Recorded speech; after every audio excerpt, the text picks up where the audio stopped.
ஜனவரி மாதம் 7ஆம் தேதி செவ்வாய்க்கிழமை 1 யோவான் கடிதம் 4வது அதிகாரம் 7லிருந்து 10 வசனங்கள். அது சிறப்பாக 10வது வசனம். நாம் கடவுள் மீது அன்பு கொண்டுள்ளோம் என்பதில் அல்ல, மாறாக நம் மீது அன்பு கொண்டு தன் மகனை நம் பாவங்களுக்கு கடுமையாக அனுப்பினார் என்பதில் தான் அன்பின் தன்மை விளங்குகிறது. நாம் கடவுளை அன்பு செய்வதற்கில்லை. He loves first. ஆகவேதான் தன்னுடைய மகனை கால நிறைவுக்கு கலாத்தியர் 4:4 பார்க்கிறோம். யோவான் 3:14 God so loved the world he gave his only begotten. தண்டனை தீர்ப்பு பெறாதபடி நாம் அனைவரும் மீட்கப்பட தன்னுடைய மகனை நம்முடைய பாவங்கள் கடுமையாக அனுப்பி நாம் நல்லவர்களுக்காக அனுப்பி நம் பாவத்துக்கு ஒரு பரிகார பலியாக ரத்தத்தை சிந்தி மீட்டதினாலே தான் ஒரு அன்பு விளங்குகிறது.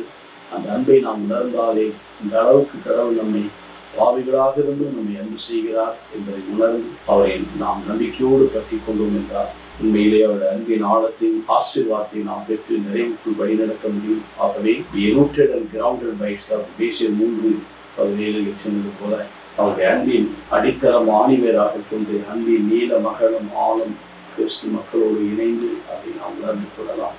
நமக்காக பரிகார பலியான கிறிஸ்துடைய இரக்கத்தை பெற்று வாழ்ந்து தரலாமா? நல்ல ஆண்டவரே, நேற்றும் இன்றும் என்று மாறாதவரை உடைய மேலான கிருபையால் எங்களை காத்துக்கொள்ளும். நீர் பரிசுத்தமா தேவ கரத்தில் வைத்து எங்களை மறைத்துக் கொள்ளும். வழிநடத்தும் நல்ல பிதாவே. ஆமென்.